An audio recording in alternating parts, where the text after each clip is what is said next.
li nga xam ne moom moo di campagne électorale bi lu dul élection locale également dinañ waxtaan ak moom li nga xam ne rek moom moo di assemblée nationale ak la loi sur l'homosexualité mais surtout également le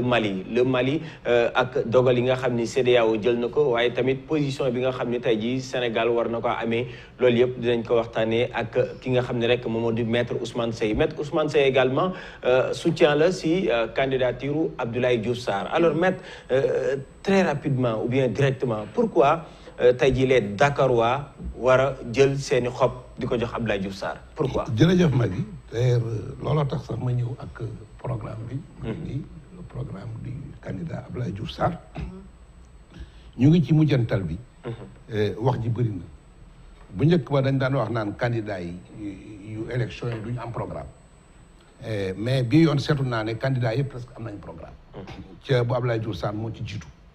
man ci ñi nga xam ne ñoo bind programme boobu ci laa bokk. ci comité scientifique bi. mais li may ragal mooy ndax nit ñi lire nañ programme bu candidat yi. parce que dafa am importance. yéen journalistes yi toujours da ngeen di wax ne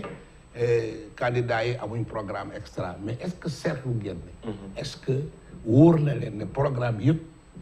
nit ñi nga xam ne ñoo war a wote lire na leen. dafa am importance. parce que wote yi ñu jëm. dafa am soppeeku bu ci am. parce que candidat maire yi da leen di élire au suffrage universel direct. maanaam jëmmu candidat bi profilam daf ci am doole. moo tax bi Abdoulaye Diouf Sarr commencé dañu wane profilam. muy nit koo xam ne jàng na économiste la financier la am na expérience parce que avant mu nekk ministre occupé na ay poste yoo xam ne poste yu am importance la. occupé na poste même chambre de commerce nekk na chambre de commerce bu Kaolack bu Dakar nekkoon na aussi di dimbale ñi nga xam ne ñooy les élus locaux. ba pare wëlbatiku nekkaat ministre de la décentralisation et de l'aménagement du territoire. kon kii dafa xam affaire collectivité territoriale. bokkut ak candidat boo xam ne dafa jóg rek di wax rek. ensuite dafa nekk candidat boo xam ne ministre la dafa nekk ci gouvernement bi. maanaam ñun suñu problème Dakar moo daam at yi passé maire bi nga xam ne mooy nekk maire de Dakar jubóowu la nguur gi. toujours maire bi nekk Dakar dafa doon fexeel nguur gi. kii nag dafa war a collaborer ak nguur gi. dégg naa sax benn candidat boo xam ne dafa bëgg nekk maire de Dakar mais du gisanteeg Macky Sall. du wax ak moom. c'est ban candidat la. Barthélémy Dias. mais discours am soppeeku na parce que tey si vous avez lu une bi yëpp nee na moom noppi na pour ndaje ak ki nga xam moo di njiitu réew mi mais ci biir man su ma ko dëgloo muy wax ju teey di wax jàmm mais au fond yenn taay mu rëccalee wax sa véritable nature parce que ci li may wax muy waxi jàmm yooyu dégg naa ko mu wax ne par exemple assainissement du compétence su mairie mais moom bu nekkee maire dina def assainissement parce qu'il faut arrêter la récréation. xam nga conflit boobu doon am entre maire u Dakar ak président de la République moom lañ bëgg mu dakk. mais est-ce que pour mu dakk da nga jàpp ni forcément maire bi dafa war a jóge Benno Bokk Yaakaar pourquoi pas tey jii maire bu nekk ci opposition moom mu am benn collaboration bu parfaite entre moom ak le président de la République. bu fekkee ne maire bi dafa jóge opposition. am benn vision boo xam ne xam na. lan mooy collectivité territoriale. parce que décentralisation man mi spécialiste la en décentralisation. on a beau dire la décentralisation mais collectivité territoriale démembrement état la. état daf ci am doole. maanaam même seen budget dotation budget concours ak yooyu yëpp ci état bi lay jógee. donc bu fekkee ne da nga ñëw jóge ci opposition xam lan mooy collectivité territoriale xam ne da nga war a collaborer ak état bi ci yenn si ay xam foo mën a jëlee alal boo xam ne jógewul ci état bi. kooku amul problème. mais boo buggee jël maire bi pour xeexe ko nguur gi. kooku beneen affaire. est-ce que tamit nguur gi nekkul tamit moom itam di xeex maire yi nga xam ne dañoo nekk su ko jéggi parce que ñu bëri lu ñu leen di tuumaal yéen mooy ni su fekkee ni le maire est avec le président Macky Sall forcément dina am ay réalisations yi nga xam ni nguur gi dina ko si jàppale mais su fekkee ku jéggi la nekkee dañu koy seetaane est-ce que tamit nguur noonu la war a doxalee. non nguur dafa war a la yemale ñëpp parce que li mu leen di yemale mooy li mu leen di jox. ci alalam. parce que souvent maire yi li ñuy joytu mooy amul budget compétence yi leen transféré wu leen ay moyens yoo xam ne da leen permettre ñu atteindre seen objectif. loolu mu nga nekk opposition ak nga nekk pouvoir ci la doon benn. mais nag bu fekkee ne xamoo li ñu la jox xamoo fooy uti xaalis pour mottali sa dépense kooku doo mun a yore parce que booy dégloo maire li ñuy joytu dañ naan seen budget de fonctionnement la maanaam li ñu am ci xaalis buñ ci fayee seen salaire mu jeex loolu d'abord li koy indi mooy dafa am recrutement politique yu am ci mairie yi da ngay nekk maire jël ay nit yoo xam ne du ñu liggéey sax mais loolu dee nga fay leen kooku il faut ñu xolaat ko c'est valable pour l'opposition c'est valable pour le pouvoir mairie bi nekku fi pour di recruter ay nit yoo xam ne du ñu liggéey ñu leen di fay ensuite budget bi lii la état bi di jox te état bi yokk na ko ak ay pakasal ak yooyu da nga war a jëggaani outil am na emprunt obligatoire am na lu ñuy wax des financements innovants loolu nag boo ko xamul am na lu ñuy wax coopération décentralisée kooku acte 3 moo ko teg ci loxo maire yi mais ñu bëri maire yu bëri man xam naa ne xamuñ ko xamuñ lu ñu koy jëgaane xamuñ sax bitim réew nañ lay fay def ba am xaalis xamuñ sax fonds yi nga xam ne mettre nañ ko à la disposition des collectivités territoriales pour ñu dem jëli ko loolu il faut ñu tàngat leen ñu tàngat leen muy opposition bi muy pouvoir mais nag nga nekk ci pouvoir bi am expérience nekk maire ci ngay gën a mën a defar sa gox bu fekkee ne da nga nekk opposition nekk maire ne da ngay jël sa maire boobu di ko xeexe mu wul d'accord alors Aïssata laata muy samp laaj léegi sa biir wax da nga ni da nga ñëw si profilu ki nga xam ne rek moom mooy di Abdoulaye Diouf Sarr wax ñu tuuti si jaar-jaaram mais en face également comme ni nga ko waxee li nga mën a wax si Abdoulaye Diouf Sarr moom la ñu mën a waxal ñi nga xam ne ñoom ñoo jàkkaarloog moom Mame Mbaye Niang yéen a bokk benn coalition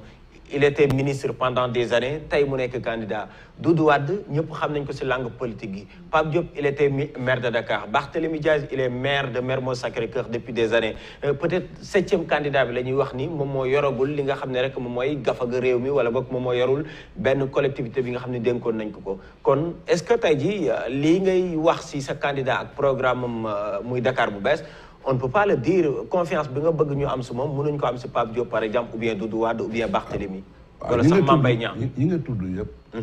dama am ak ñoom jàmm suma xarit lañ Mame Mbaye Niang man maa ngi koy ooye mon neveu parce que nijaayam la sama jarbaat la Doudou Wade sama xarit la dañuy déggu gis naa seen programme mais li leen Abdoulaye Diouf ëppalee mooy non seulement moom dafa am ay jaar-jaar mais dafa bokkoon ci ñi doon appuyer les élus locaux daf ci bokkoon ba pare nekk ministre de la décentralisation donc loolu c'est un plus boo xam ne Abdoulaye Diouf Sarr moo leen ko ëppale ensuite Abdoulaye Diouf dafa am ci ginnaawam benn appareil politique bu am doole muy Benno Bokk Yaakaar boo gisee programme am tey ñii nga gis nii yëpp c'est des maires des candidats yi bëgg xëccoo candidats yi nekk 19 communes nekk ci 19 communes yi ca man yenn candidats yi ma fi dégg ci Dakar yëpp su ma leen gisee ñoom kenn rek laay gis ñuy wax gisuma ñu nekk seen ginnaaw mais peut-être ak soo demee par mais exemple soo ñun ñëwee foo gisee Abdoulaye Diouf Sarr di nga gis maire yi ci seen ginnaaw di nga gis aussi les investis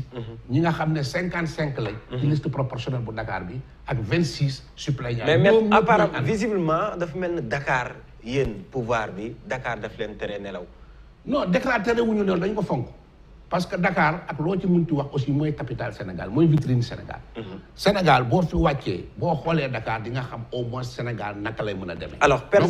ces élections duñ ko jox como Dakar warul como c'est-à-dire que maire bu ko mat d'accord alors perdre ces élections laata Aïssata di samp laa jëm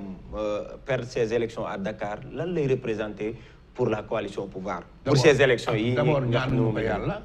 mais damay lay wax ne kii élection locale la ci élection locale la mën a yem ça n'a rien à voir avec les élections nationales. mais mën na nekk un test grandeur nature. C'est ce que vous avez dit. Bon, mun na am test mais c'est pas démontré que saa yoo perte Dakar di nga perte yeneen élection yi man de élection yi ma kii élection gox-goxaan la. élection locale la moom la mën a doon ça n'a rien à voir maintenant ak élection boo xam ne élection présidentielle. Très bien alors man dama bëggoon ñu ñëw mi ngi Maham Ndiaye ci li nga xamante ne mooy le bilan d'Abdoulaye Diouf Sarr à Yoff parce que quand même il demande à avoir la mairie de Dakar moo ëpp mairie bu Yoff moom mu yor mairie bu Yoff ñu bëri di ko reproché que deful dara à Yoff à part place Mamadou Diop nga xamante ne bi ñuy defar autopont bi foofu sax dañ ko mujjoon daaneel defaraat ko alors le bilan d'Abdoulaye Diouf Sarr à Yoff pourquoi waa Yoff ñi jox Abdoulaye Diouf Sarr seen gox ñenn si ñoom jàpp ni def fa résultat war ko wóolu ba voté laat ko pour Dakar pourquoi ñu war a confier Abdoulaye Diouf Sarr Dakar alors qu'à Yoff am na ñu ne def fa résultat. mais kooku da nga ko wax mais Abdoulaye Diouf Sarr boo ko dégloo démb man déglu naa ko ci benn émission bu ñu ko laajee li mu def Yoff wax na ko. attention Yoff laa dëkk. waaw en plus dafa am wax bi am les faits également effectivement wax na ko wax na problème bi mu am Ouest Foire ne amatul benn espace boo xam ne mun na fa def dara monument wala yooyu mais quand même set na defar na ko Nord Foire am na ay yu mu fa def man am naa ñoo xam ne parce que bam nii ñu ngi dëkk cité Djily Mbaye cité Djily Mbaye par exemple man dama fa am ay gor mais ñoom ñoo ñëw avant que même Abdoulaye Diouf Sarr nekk candidat dañ ma wax lam fa liggéey ci lamp yi ni ñu ko leeralee suuf si ni ñu ko désemblé ak réseau yi ni ñu ko toppatoo voirie bi ak yooyu yëpp loolu yëpp def na ko donc wax ne Abdoulaye Diouf deful dara Yoff man loolu du ma ko gëm ay wax la mais je crois que Yoff jox nañ ko seen ay voix depuis 7 ans je crois que mu ngi nekk Yoff Yoff dañ koy plébiscité man ànd naa ak Abdoulaye Diouf Yoff gis naa naka xale yi ak mag ñi di teeroo biir Yoff wóor na ma ne tey Abdoulaye Diouf xëccoo bi li muy métti yëpp Yoff daf koy gagné dina ko gagné te dina gagné Dakar incha allah. alors est-ce que lu ñuy wax souvent du côté du pouvoir ñu ni tey jii le président de la République dafa teg ay sanctions concernant ces élections c'est-à-dire si vous gagnez ñu sanctionner le positivement soo leen perdre ñu sanctionner leen négativement loolu est-ce que poids la de plus la si yéen jamono jile. non je crois que loolu nit ñi ñoo koy wax mais loo gis aussi am na logique boo xëccoo ci benn gox ne man maa fi mën man maay responsable bi fi xam ne maa fi gën a visible maa fi gën a mën a liggéey ñu jox la ne la mu ngoog da nga war a wane sa bopp boo wanewul sa bopp ñu xam ne li nga doon wax du dëgg on en tire les conséquences. kon actuellement pare ngeen yéen ñëpp pour parce que du Abdoulaye Diouf Sarr kese moo nekk si bopp bi yaa ngi si liste bi keneen ak keneen ñëpp a ngi sur le terrain actuellement est-ce que yéen ñëpp pare ngeen pour assumer les conséquences. non assumer conséquences défaite mais je crois que man de ci suma bopp man Ousmane Seye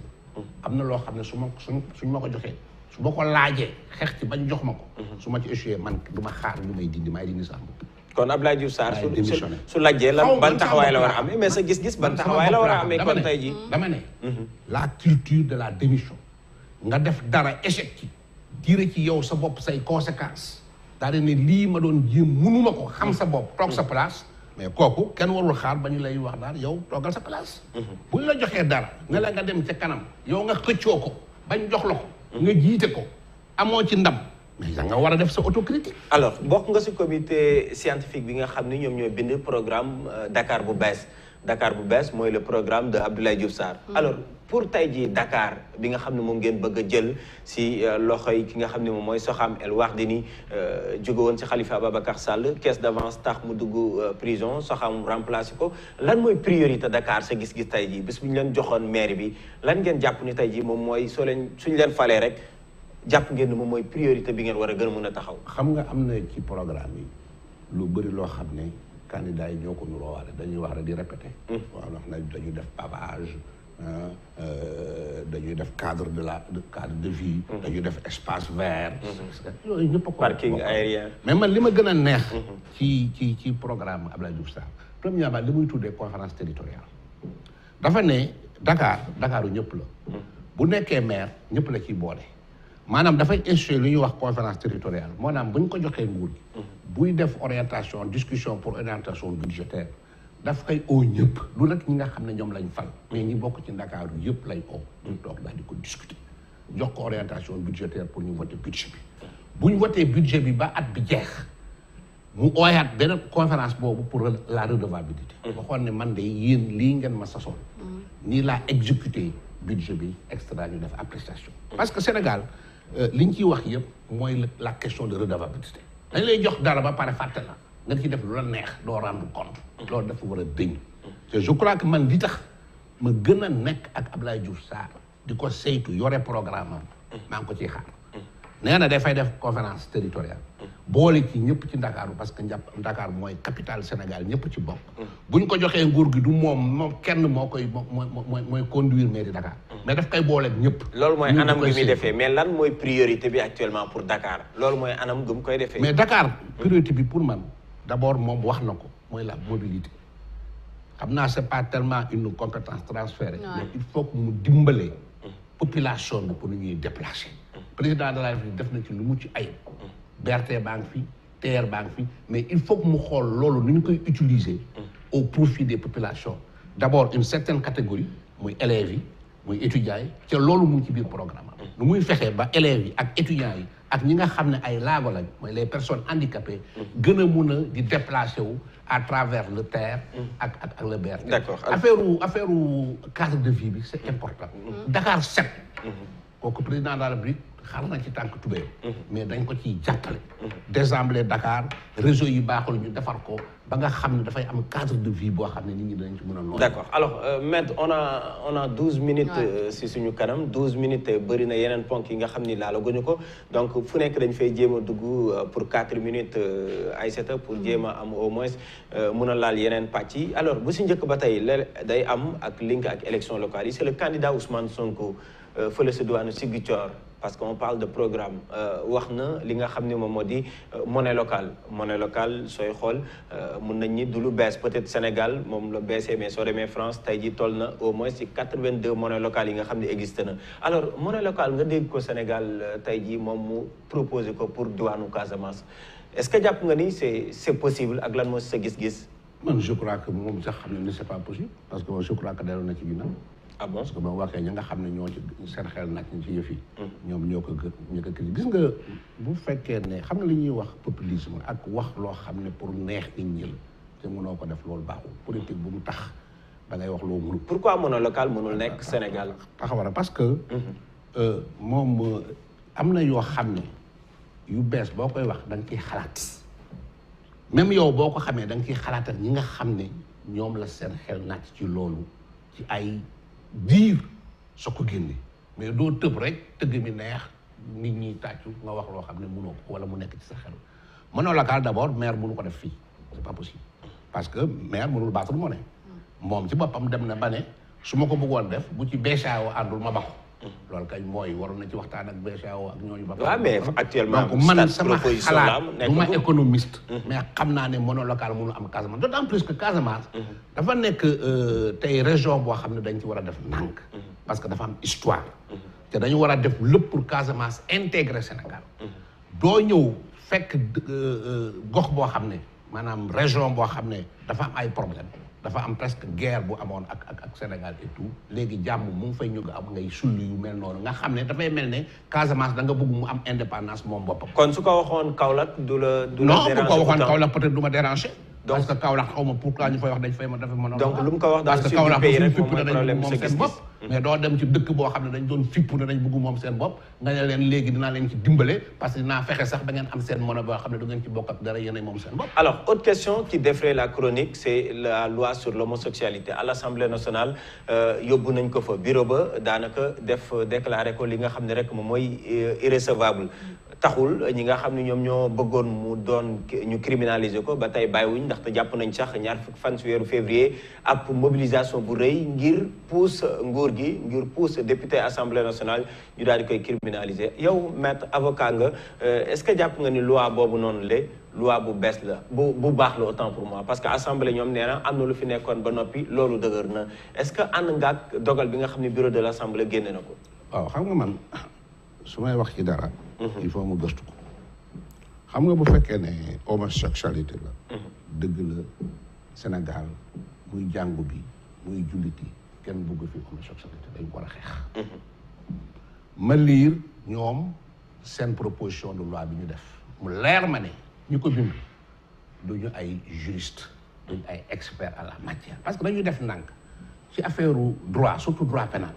boo ciy def ay proposition wala nga ciy bind ay article da nga war a def ndànk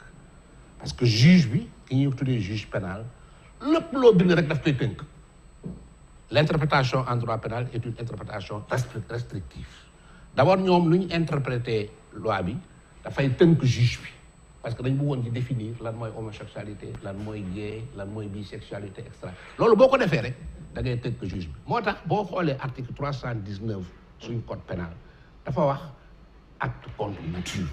kooku dafay may juge bi mu am une vision large loo xam ne rek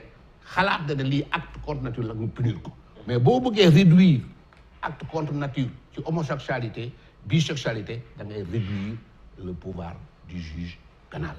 ba pare ni ñu bindee article yi mosuma gis article bu ñu bindee ne est puni d'une peine de 5 à 10 ans ou bien de 10 ans à 20 ans, bon, tout acte, etc., ferme, sans circonstance atténuante. Il faut respecter aussi le juge. Parce que le juge, il n'obéit que la loi. Pour def loi, il y a une liberté, pouvoir d'appréciation. Parce que pour commettre délit ou le crime, il y a une condition pour commettre. Même si vous faites un yakadef, il y a une condition pour le juge apprécier. Mais si vous avez un juge, ne li bu dé mom la rek da ngay tej ferme do am circonstance atténuante lolu moy sur le plan technique sur le plan maintenant de la vision de la conception moi je crois que affaire homosexualité c'est pas une question de renforcement de la répression mo koy fay té ñom bo xolé cette exposition des motifs dañuy modifier article 319 pour renforcer la répression or man je crois que affaire homosexualité ça va au-delà de l'acte c'est une question de valeur et de civilisation. Parce que boo xoolee yëf yi ñoom dañu bëgg faire disparaître la famille maanaam góor ak jigéen dootul amati fi mu nekk nii nit ki bu juddoo. par exemple góor ak góor ñoom góor ak góor. non boo xoolee au fond. en France wala yooyu da ngay dem ba nga xam ne ku góor mun na am doom mu koy wax yaay. mu koy wax yaay genre day disparaître famille day disparaître te ñun suñu fondement c'est la famille. muy l'islam muy la société. suñu fondement mooy boo xoolee affaire sexualité dafay dem ba procréation naturelle bi daf koy mettre en cause nit ki mën na am doom te du tëdd ak nit par exemple donc c'est une vision c'est une question de civilisation donc c'est une bataille de civilisation c'est un projet de société moo ko mën a xeex mais du ay renforcer ay répression ak yooyu donc dañ ci war a xalaat parce que man en 1 mois 2 mois gis naa ñu tëb rek def projet de loi ne dañuy réformer l'article 319 est-ce que ñoom réfléchir nañ bu baax ci li nga xam ne mooy affaire homosexualité ak li nga xam ne tubaab yi mugg nañ ñëw di ko propagande di ñu ko defal est-ce que rek ci affaire diggante góor ak jigéen la yem. mais est-ce que suñu tàggat parce que yow wax nga aspect technique bi wax nga itam lan mooy sa gis-gis est-ce que jàpp nga ni kon loi bi suñ ko jëlaatoon tëggaat ko yow criminalisation bi d'accord nga si. mais man je crois que loi mënul faj loolu. C'est une question d'éducation. D'accord, c'est une question de civilisation. C'est une question de vision. C'est un projet de société qu'il faut entreprendre, qu'il faut mettre en œuvre. Que lolo, il faut que nous nous xalaat plus profondément. Bañ ko def ben épouvantail politicien comme ça pour mettre comme góor gi devant D'accord. Alors parce que le président de la République wax ci lolu c'est clair. L'article 319 du code pénal est clair. Tout acte contre nature dañ koy punir c'est un délit. Mais avocat nga fekkee tamit Assemblée nationale. Assemblée nationale seen argument s'il vous plaît est-ce que jàpp nga ne Assemblée nationale seen argument war nañoo tudd njiitu réew Macky Sall séparation des pouvoirs la ñuy wax mais seen argument dañu ni le président fépp fu mu dem affirmer ne ni fii kenn du fi dogalal góor jigéen est-ce que loolu également waroon na très important la position du président mais wanawul séparation des pouvoirs foofu noonu mais li ma bëggoon wax mooy dama seetlu ne Sénégal lu jug rek yoon nañ ko criminaliser mais dañ xamul ne criminaliser benn fait dafay indi problème des fois parce que boo criminaliser benn fait par exemple tey bu fekkoon ne homosexuel dañ ko criminaliser flagrant délit dootu ci amati te flagrant délit dafay tax boo jàppee nit ki ci loo xam ne moo ko def nga gaaw def ko une répression yóbbu ko tribunal tout de suite ñu juge ko tout de suite tëj ko mu tëdd tout de suite bu dee criminaliser doo ko mun ensuite boo criminaliser benn affaire waa ji bu noo ko atte ci amul avocat instruction bi il faut mu am au minimum 2 ans dafay durer extra ci diggante boobu lu bëri mën na ci xaj. D'accord. C'est pourquoi boo xoolee les spécialités du droit pénal dañuy prôner la correctionnalisation des faits. maanaam ñu nekk ay délits parce que ci la répression bi gën a rapide. ci ngay gën a nekk à l'aise. pour kii c'est pas parce que tu as criminalisé un fait. mais que répression bi gën a gaaw. D'accord. Alors là on accélère la cadence parce que ay simili moo ñu dese 3 minutes pour aborder benn question bu am solo waaye heure bu gaaw na on a accusé un peu de retard Maître le Mali CEDEAO jël ay dogal daal di koy teg si ndoddu réew boobile ba jamono jile mun nañ wax ne rek si embargo lañ nekkee Mali sax si fàttali également perte ki nga xam ne moom fu nekkoon njiiti réew laataa ñu ko fay jëlee militaires yi di ñëw muy Ibrahima Boubacar Keïta doon loo nga xam ne rek dal na leen démb alors décision yi nga xam ne CEDEAO jël na ko met gis nañ ni daanaka ñu bëri jàpp nañ ni dafa diis lool si réewu Mali est-ce que yow gis-gis boobu nga amee. waaw d'abord nag may ma jàll leen. parce que perdre nañ seen président boobu di Ibrahima Boubacar Keïta. pour man président de la république la woon parce que ku ne président rek. nit ñi am nañ sa réew am nañ yaakaar ci yow. donc bu jógee àddina il faut que ñu jaale ko. da koy jaale Maliens yëpp. sanction yi nga xam ne nag moom la ñu jël moom la CEDEAO jël dégg naa ci lu bëri. mais li may wax d'abord mooy sanction yi ñuy jël amul benn sanction bu ñu ci inventé sanction yi ñuy jël yëpp dafa respecter la légalité. parce que boo liiree la charte de la bonne gouvernance de la CEDEAO sanction yooyu ci la bokk. pourquoi parce que coup d'état dafa bokk ci loo xam ne charte bi daf ko dàq. parce que coup d'état ñoo xam ne ay soldats la ñu def coup d'état duñu leen reconnaître amuñ légalité. parce que coup d'état baaxul pour le principe. mais boo ko defee li nga war a def mooy ñu may la benn période transitoire pour nga delloo pouvoir bi civil. alors période transitoire boobu mënul nekk un mandat. période transitoire bi xam nga pour lan la. période transitoire bi waxuñ la nga def coup d'état ba pare nekk fa naan da ngay def ay réformes. da ngay oote ay conférence da nga ko war a utiliser simplement pour organiser d'autres élections. mooy lan mooy nga defaraat fichier électoral bu baax inscrire électeurs yi ñu am seen carte d'électeur ñu demande élection nga jël pouvoir bi jox ko civil. mais loolu je crois que ñaari at sax ëpp na ci. te ñoom may nañ leen 18 mois. ñu koy def. d'accord ñu ñëwaat au lieu que ñu respecté seen engagement ñu ne dañuy utaat 5 ans teg ci. mais 5 ans c'est un mandat. mais ñoo xam ne assemblée nationale bi kenn falu leen président ba fa nekk kenn falu ko amul benn organe boo xam ne dañ ko fal am na légitimité. mais su peuple bi ànd ak ñoom su doxalin mais peuple nu ngay xamee ne ànd na ak ñoom. parce que gis nañ la mobilisation bi nga xam ne moom moo am. mais mobilisation c'est du dans tout le pays ñëpp ñëw taxaw wane seen jàppale jëmale ko si jant bi. loolu c'est du populisme. il faut faire attention. munoo ñëw daal di manipuler peuple bi ñëw ne oui dañu bugg dal ci suñ kaw France daf ñu contre ñun nga ngi ñëw rassembler ay des milliers de comme ne yaa ngi ci yoon. faut faire la différence. alors l'opposition sénégalaise moi je crois que li nga xam ne moom la autorité militaire yi war a def. mooy dem waxtaan ak CEDEAO. la CEDEAO d'ailleurs hier wax na noppi nañ ngir discuter ak. mais bien sûr nañ dem waxtaan daal di leen proposer un calendrier raisonnable. je crois que 2 ans c'est le maximum bu ñu leen mën a may ñu organiser nag ay élections waxuñu leen fa ñuy def ay conférence nationale di def ay réformes di nommer ay militaires dans les administrations publiques parce que militaire il n'est pas fait pour gouverner il est fait pour défendre. alors la réaction de l'opposition sénégalaise parce que gis nañ ñu bëri ci kujje gi Ousmane Sonko entre autres ñëpp dañoo condamner fermement dogal yi nga xam ni opposition bi CEDEAO jël na ko. jàpp mais dañuy wax lu leen neex rek. lan nga ban gis-gis nga am ci attitude boobu loolu noonu gis nga opposition. dafa war a nekk une opposition sereine républicaine te looy wax da nga koy xam. est-ce que ñoom dem nañ lire la charte de la bonne gouvernance xam nañ lan mooy coup d'état. parce que attention bu fekkee ne da nga nekk opposition ànd nga ci kon yow ànd nga ci coup d'état ànd nga ci ay militaires pendant 5 ans toog di doxal benn réew boo xam ne kenn falu la comme est-ce que tu n'es pas un démocrate tu n'es pas un républicain quand on est contre le principe du coup d'état yenn saa yi mu am te coup d'état Mali bi boo koy xool ñi nga xam ne ñoo xeex bi ce ne sont pas les militaires c'est les populations civiles qui se sont battues ba nga xam ne le pouvoir était à terre militaires yi ñoo for ko mais duñ ko delloo ñi ko moom mais parce que ñooñu associé nañ leen tey ci pouvoir bi parce que les militaires qui sont là-bas aussi c'est des politiques ils font de la manipulation boole nañ ñi nga doon ñoo xeex ci biir affaire bi ñoom tamit ñu ngi ci nguur gi et tout ça bëgg fa toog 5 ans mais loolu bu fekkee ne nitu principe da ngay appliquer principe man nag nitu principe la du dama bëgg lii wala loolu moo tax may wax damay wax li nga xam ne mooy yoon